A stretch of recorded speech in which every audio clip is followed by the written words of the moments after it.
स्वागत है आपका विशाल शिवहरे जी, नई परख के मंच पर। हम दोनों ने ही नई परख के दर्शकों से वायदा किया था कि हम लोग अक्सर और कोशिश करके नियमित रूप से जो स्विट्ज़रलैंड में खाड़ी युद्ध के ऊपर शांति वार्ता चल रही है अमेरिका और ईरान के बीच में, उसकी जानकारी भी देंगे, उसकी समीक्षा भी करेंगे, उसका तात्पर्य निरूपण भी करेंगे।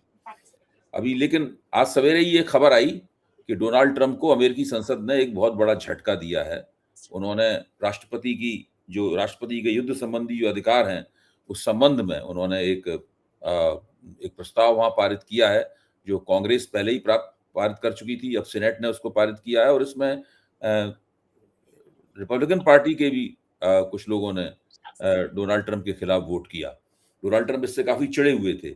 इस घटना से संबंधित जो जानकारियाँ हों और अगर उसका आगे भी कोई विकास हुआ हो, कोई नई बात घटित हुई हो, तो आप नई परख के दर्शकों को इस बारे में ज़रूर बताएँ और यहीं से फिर हम अपनी आगे की चर्चा शुरू करते हैं। जी। धन्यवाद अभय जी। जी। अभय जी, जो स्विट्जरलैंड में वार्ता चल रही थी उसके वार्ता का पहला जो 60 डेज की नेगोशिएशन का टाइम है, उसके अंदर पहली स्टेज खत्म हुई जहां पर दोनों पार्टी आमने सामने अब बैठी है और उन्होंने आगे 60 डेज तक कैसे बात करेंगे इस पे चर्चा की है। और उसकी रूपरेखा मैं आपको बताता हूँ। उसमें एक टोटल 13 आर्टिकल हैं उस एमओयू में, और उन 13 आर्टिकल में सबसे इंपॉर्टेंट आर्टिकल है आर्टिकल 13। उस आर्टिकल 13 में लिखा हुआ है कि आर्टिकल 5, 4, 10, 11 इन आर्टिकल्स को पहले पूरा किया जाएगा, और आर्टिकल 1 इन आर्टिकल्स को पहले पूरा किया जाएगा और उसके बाद ही वार्ता शुरू होगी। तो उस आर्टिकल 13 में जो लिखा हुआ है, तो ईरान चाहता है कि जो आर्टिकल 13 है उसका एग्जीक्यूशन पहले हो। उस आर्टिकल 13 में लिखा हुआ है कि आर्टिकल 1 को सबसे पहले माना जाएगा। आर्टिकल 1 में है लेबनान में पीस प्रोसेस इमीडिएटली आएगी, उसकी टेरिटोरियल इंटीग्रिटी जो पहले थी प्री वॉर वो मानी जाएंगी, पहला। दूसरा उसमें है कि जो फंड सीज है उसको इमीडिएटली रिलीज करा जाएगा। तीसरा, अमेरिका अपना ब्लॉकेड इमीडिएटली हटाएगा। चौथा, ईरान पे से ऑयल बेचने के सैंक्शंस को हटाया जाएगा ग्लोबल मार्केट। तो अमेरिका ने काफी हद तक इसके अंदर प्रोग्रेस करना चालू कर दिया है। अमेरिका ने ईरान के तेल को बेचने के लिए सैंक्शन हटा लिया है, ईरान को फंड रिलीज करने की बात को प्रोसेस चालू कर दिया है, और लेबनान पे सीज फायर के लिए इजराइल पे काफी प्रेशर बनाया है। इन सबको देखते हुए ये चीज तो महसूस हो रही है कि अमेरिका की तरफ से, ये पहले भी मैंने आपको बताया था कि राष्ट्रपति डोनाल्ड ट्रंप की तरफ से ये बहुत ही सीरियस टाइप का इस शांति वार्ता को एक कंक्लूजन में ले जाने का एफर्ट दिखता है। और उनके उसके लिए उन्होंने काफी सारे अपनी पॉलिटिकल कैपिटल को भी इस्तेमाल कर रहे हैं इसके अंदर। वो जो मैं आपको बताऊंगा, जैसे फंड रिलीज करने की बात थी, फंड रिलीज करना अमेरिका के लिए बहुत ही बड़ी बात है, लेकिन डोनाल्ड ट्रंप साहब इसके लिए राजी भी हो गए और उसको कर भी दिया उन्होंने। यहाँ तक कि एक और नया पहलू जो आपके दर्शकों को समझने के लायक है और काफी इंटरेस्टिंग भी है, वो कि सऊदी अरेबिया ने इस बात की गारंटी दी है कि अगर पैसा नहीं आता है तो सऊदी अरेबिया वो पैसा रिलीज करेगा, $12 बिलियन।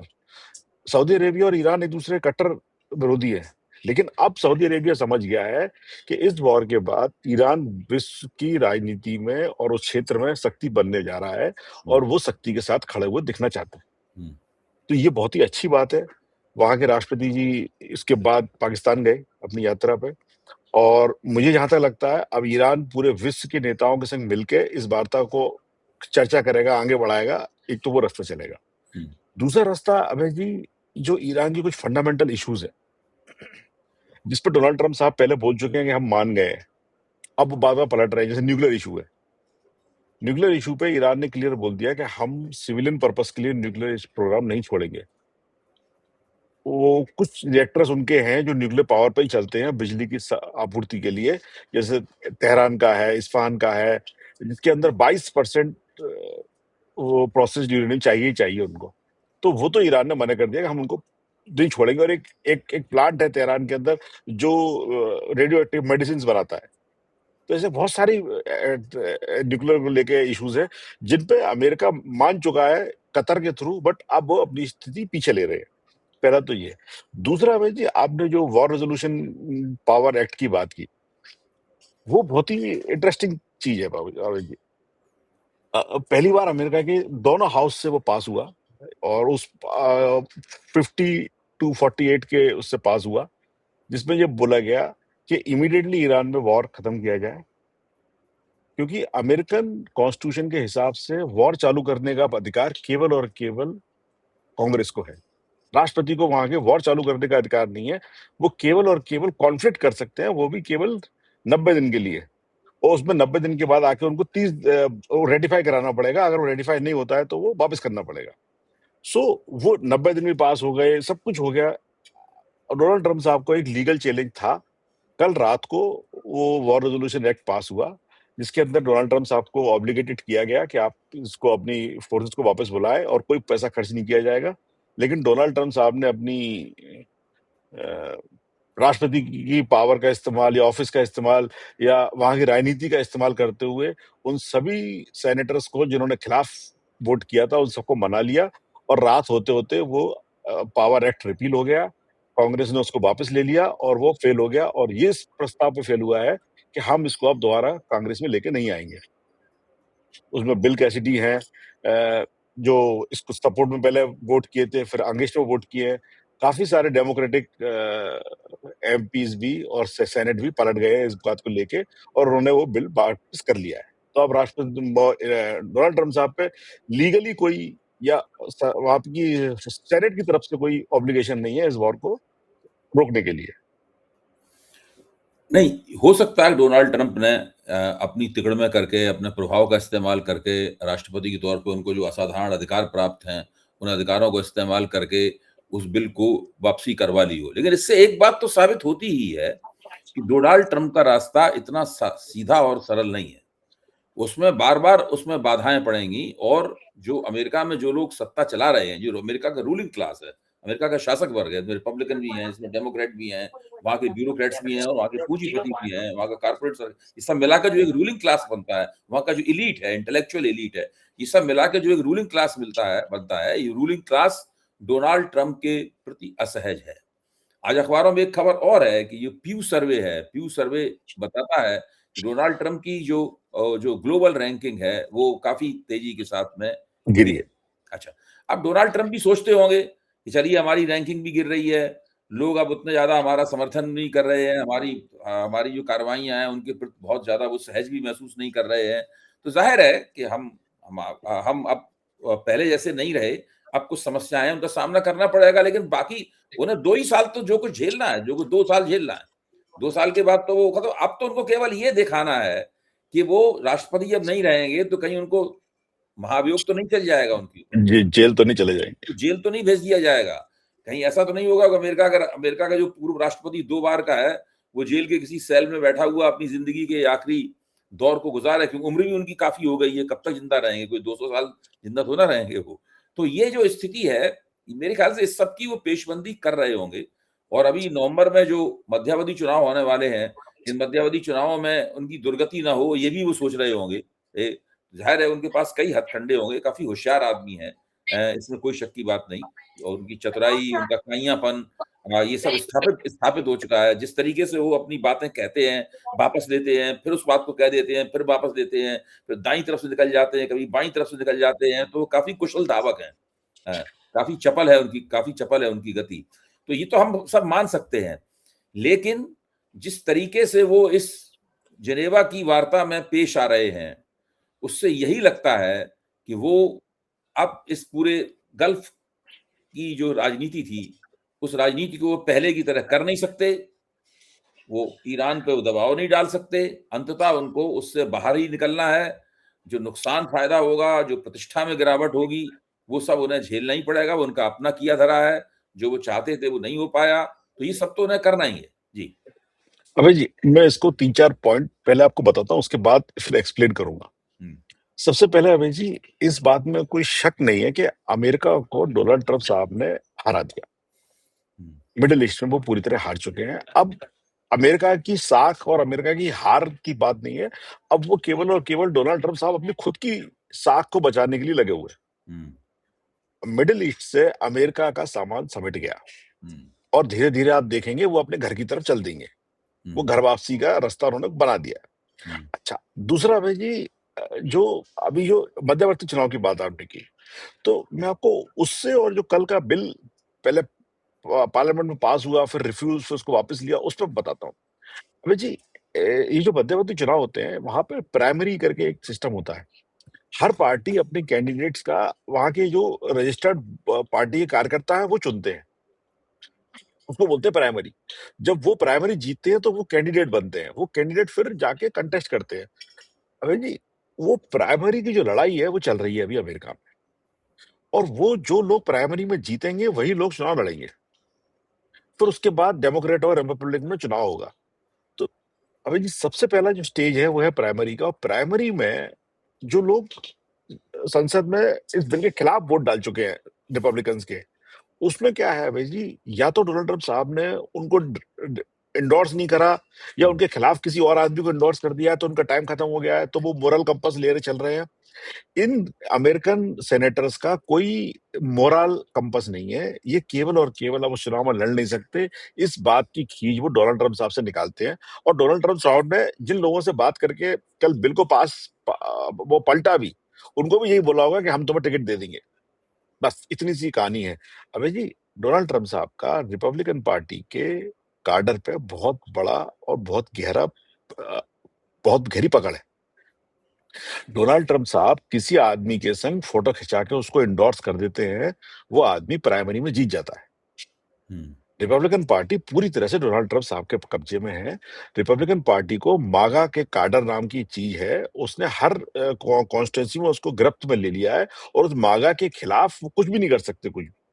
तो डोनाल्ड ट्रंप साहब का रिपब्लिकन पार्टी और उनको वोटर पे बहुत बड़ा प्रभाव है। अब रही बात, जब ये लोग जीत के जाएंगे और नवंबर में जो चुनाव होगा, वहां पे अमेरिका की जनता वोट डालेगी।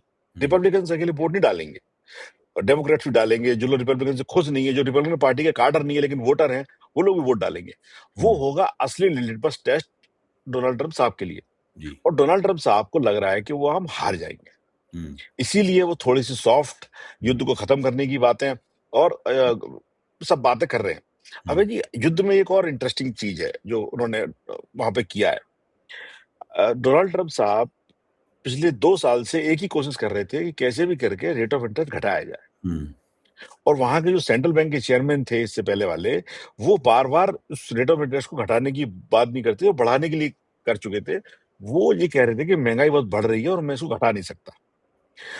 उन्होंने अपने सेंट्रल बैंक के नए गवर्नर लेके आए, उन गवर्नर साहब ने कहा कि मैं इस रेट ऑफ इंटरेस्ट को कैसे घटाऊं, आप तो वॉर करे जा रहे हैं और साथ साथ में फ्यूल प्राइसेस बहुत हो रहे हैं, महंगाई बहुत बढ़ गई है, तो आप कैसे भी करके ये इसको कम करिए, रेट ऑफ इंटरेस्ट को, सब चीज को, मैं रेट ऑफ इंटरेस्ट कम कर दूंगा। अबे जी, इसीलिए डोनाल्ड ट्रंप साहब ने युद्ध विराम किया, जिससे कि ऑयल प्राइसेस कम हो जाए, सब चीजों के इन्फ्लेशन की प्राइस कम हो जाए, तो रेट ऑफ इंटरेस्ट बढ़े नहीं। अगर अमेरिका में अगले जो इंडिकेट किया है कि हम इस साल के अंत तक ½ रेट ऑफ इंटरेस्ट बढ़ा देंगे, इसका मतलब 4.5% रेट ऑफ इंटरेस्ट हो जाएगा, जो अभी डॉलर के हिसाब से बहुत ज्यादा है। सो उस डर से डोनाल्ड ट्रंप साहब ये सब कार्रवाइयां कर रहे हैं। यहाँ तक अभी जी क्रूड प्राइस की सवाल है, वो वाकई में बहुत कम आ गया है। अमेरिका में फ्यूल प्राइसेस कम होना चालू हो गए हैं। मुझे लगता है बाकी और मुल्कों में भी कम होना चाहिए, इंडिया में भी फ्यूल प्राइस कम होने चाहिए, क्योंकि इंडिया को ग्लोबल प्राइस से काफी अच्छे प्राइस पे क्रूड ऑयल मिल रहा था पहला। दूसरा है जी, डोनाल्ड ट्रंप साहब का जो रिलेशन है ईरान के साथ या मिडिल ईस्ट के साथ, वो सब तो रीराइट हो रहा है, और उसी रीराइटिंग को रोकने के लिए या बची कुछ इज्जत को बचाने के लिए रूबियो साहब अभी मिडिल ईस्ट में है, कि कैसे भी करके उनके साथियों को बचा लें जो अपने अमेरिका का पाला छोड़ के ईरान के पाले में जाने के लिए बैठे हुए हैं। जी, या भाई, ये स्थिति है। अच्छा, अब इस स्थिति में जो आपने कहा ना कि अमेरिका और ईरान का जो संबंध है और अमेरिका और खाड़ी देशों का संबंध है, उसको वो एक तरह से उसकी पुनर्संरचना हो रही है, वो रीराइट हो बिल्कुल, रहा है, बिल्कुल। रीराइट हो रहा है। तो ऐसी स्थिति में जो ग्लोबल स्थिति है उसका क्या होगा? भाई ऐसी स्थिति में जैसे कि आपने पहले भी अपने वीडियोस में कहा है, आज भी आप कह रहे हैं, आपका मतलब भी यही है कि ईरान एक बड़ी ताकत के रूप में उभर रहा है। एक मतलब कम से कम गल्फ रीजन की बहुत बड़ी ताकत, एशिया के एक हिस्से की, मध्य पूर्व की, मिडिल ईस्ट की एक बड़ी ताकत के रूप में ईरान उभर रहा है। और जो ईरान और सऊदी अरेबिया के बीच में जो विवाद था, वो विवाद में भी सऊदी अरेबिया ने मान लिया है कि अब वो ईरान के साथ में बहुत देर तक वो होड़ नहीं कर सकते और उन्होंने भी ईरान के इस उभार को एक तरह से स्वीकार कर लिया है। ऐसी स्थिति में भारत जैसे देश क्या करेंगे? अब तो ईरान के राष्ट्रपति ने नरेंद्र मोदी से कहा है कि आप आइए, और जो बरसी है उनकी खामनेई साहब की, जिनकी हत्या इजराइल और अमेरिका के बमों से, मिले जुले बमों से हुई, उस बरसी में हम आपको निमंत्रित कर दिया है उन्होंने। तो आपको क्या अंदाज है इसका मतलब महत्व क्या है, और क्या नरेंद्र मोदी वहां पर जाएंगे? और नरेंद्र मोदी वहां पर जाएंगे तो फिर अमेरिका के सामने भी कुछ जवाबदेही उनकी होगी। ये सब कैसे होगा? अबे जी, दो बहुत आपने अलग अलग सवाल करे, लेकिन बहुत ही महत्वपूर्ण सवाल है। पहले सवाल तो ये है कि मिडिल ईस्ट में क्या ऑर्डर बनेगा। अबे जी, ऑर्डर तो रीअलाइन हो ही रहा है, लेकिन उस रीअलाइनमेंट में अब जो देखने वाली चीज है कि अमेरिका जीत वाली साइड के साथ बैठा हुआ दिखता है कि नहीं, या बैठ पाता है कि नहीं। और जीत वाली साइड है ईरान। अब सवाल ये खड़ा हो रहा है कि अगर अमेरिका और ईरान की लड़ाई थी और ईरान जीत गया, अब अमेरिका को ईरान के साइड बैठना है, तो वो कैसे होगा? वो आप समझ रहे कॉन्फ्लिक्ट। अब अमेरिका के जो डिप्लोमेट्स हैं, रणनीतिकार हैं, और जो बिजनेसमैन हैं, जो पॉलिटिशियंस हैं, वो इस दिमाग में लगाने में लगे हुए हैं कि हम हारने के बाद भी अपने आप को जीता कैसे दिखा सके, और ईरान के साइड कैसे खड़े हो जिससे हम जीतने दिखें और जीत की साइड रहे। अबे जी, अगर अमेरिका इस रिअलाइनमेंट में जीती हुई साइड के साथ नहीं दिखता है, तो अमेरिका का डॉलर, अमेरिका की साख, अमेरिका की इकोनॉमी सब गिर जाएगी। और अमेरिका के लिए ये बहुत बड़ा टेस्ट है, क्योंकि वो जीत तो पाए नहीं और पाएंगे भी नहीं। अब वो एक ही चीज बची है उनके पास कि वो जीती साइड के साथ बैठे हुए दिखे। इसीलिए शायद आपने नोटिस किया होगा कि डोनाल्ड ट्रंप साहब इसराइल को गाली पे गाली बक रहे हैं। वो ये दिखाना चाहते हैं कि हमारा और ईरान का दुश्मन जो है वो इसराइल है, हम ईरान के दुश्मन नहीं है। हमको तो बच्चे थे, हमको तो अनभिज्ञता में इस आदमी ने अंदर घसीट लिया। हम तो, हमारा और ईरान का दुश्मन एक ही है, वो है इसराइल। पहला, आप उनके जितने भी वाइस प्रेसिडेंट साहब हैं, उन्होंने भी ये बात बोली कि ईरान इसराइल का सबसे पक्का दोस्त, अकेलौता दोस्त जो दुनिया में है वो अमेरिका है, और उसको भी तुम इस तरह से बातें मत करो। तो वो ये है। और डोनाल्ड ट्रंप साहब कह रहे हैं कि मैंने बीवी को बहुत गालियां बकी, उसको एफ कर दिया, मैम कर दिया, सब कर दिया उन्होंने। तो अबे जी, और असली मसला जी का है उसमें, क्योंकि ट्रंप साहब बहुत डरे हुए हैं। अब रही बात अबे जी रेटिंग की।